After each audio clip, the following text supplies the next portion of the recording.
ஆண்டவராய் இயேசு கிறிஸ்துவின் நாமத்தினாலே அன்பின் வாழ்த்துதல்.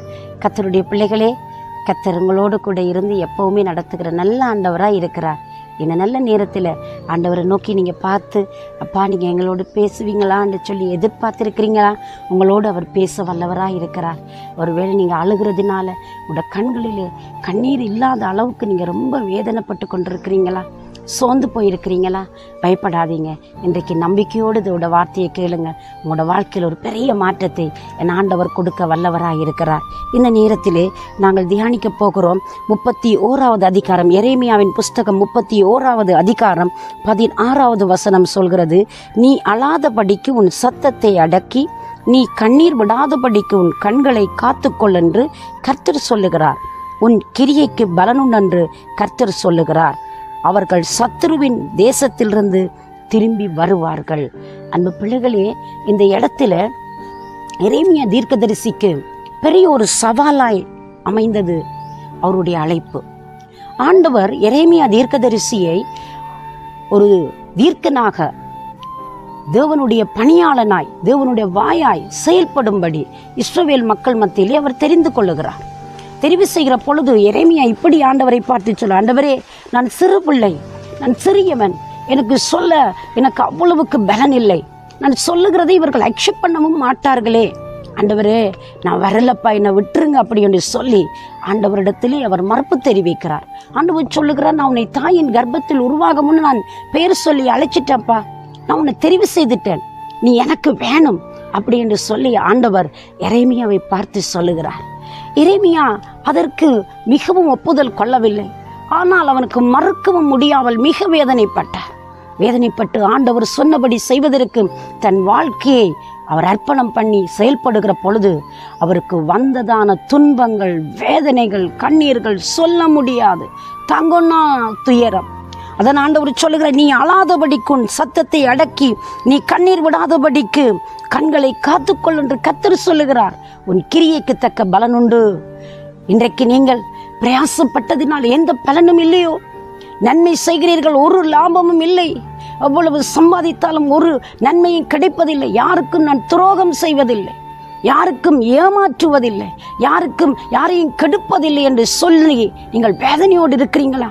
ஆனால் உங்களுக்கு துன்பம் வருதா? பயப்படாதீங்க. கர்த்தர் நிமித்தம் நீங்கள் துன்பப்படுகிறீர்களா? கர்த்தர் நிமித்தம் நீங்கள் துன்பப்பட்டால் பாக்கியவான்கள்.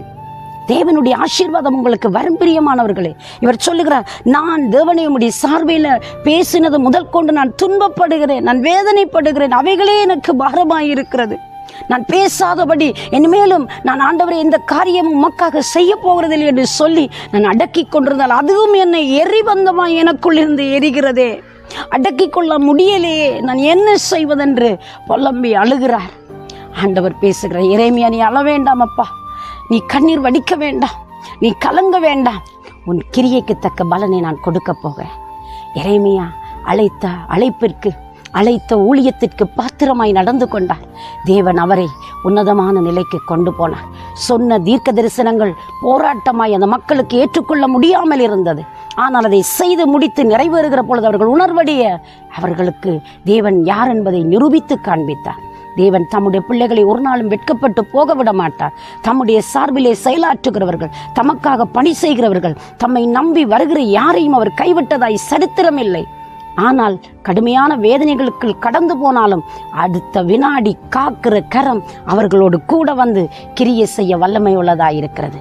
கர்த்தருடைய பிள்ளைகளே, ஏன் பயப்படுறீங்க? ஏன் கர்த்தருக்காக நீங்கள் பட்ட பிரயாசத்தின் நிமித்தம் துன்பத்தை வந்ததினால் சோர்ந்து போய் வேதனையோடு இருக்கிறீங்க? நீங்க பட்ட பிரயாசத்துக்கும் விட்ட கண்ணீருக்கும் பலனுண்டு, நிச்சயமாய் முடிவுண்டு. உங்களோட நம்பிக்கை வீண் போகாது. அவரை சார்ந்து கொண்டு, அவரை நோக்கி பற்றி கொண்டு தொடர்ந்து எடுத்த முயற்சிகளை தொடருங்கள். அடுத்த பயணங்களை வெற்றியோடு ஓடுங்கள். உங்களுடைய பிரயாசங்கள் வர்த்திக்கப்படட்டும், உங்களுடைய பிரயாசங்கள் ஆசீர்வதிக்கப்படட்டும், உங்களோட தொழில்கள் நன்மை உண்டாகட்டும், உங்களோட பிசினஸ்ல ஒரு வளர்ச்சி வரும். கர்த்தரை மெய்யாய் தேடுங்கள். அழுதது போதும், சோர்ந்து இருந்தது போதும், மடங்கி கிடந்தது போதும்.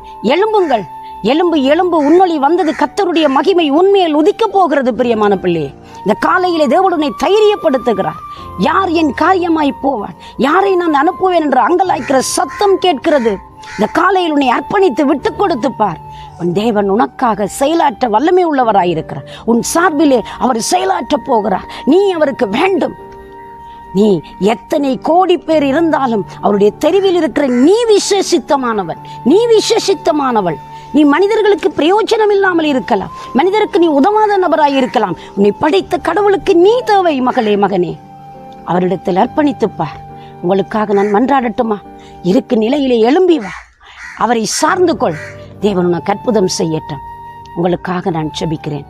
பரிசுத்தம் நிறைந்த நல்ல ஆண்டவரே, இயேசுவின் நாமத்தில் உம்முடைய பிள்ளைகளுக்கு ஒரு அற்புதம் நடக்கட்டுக்கும்.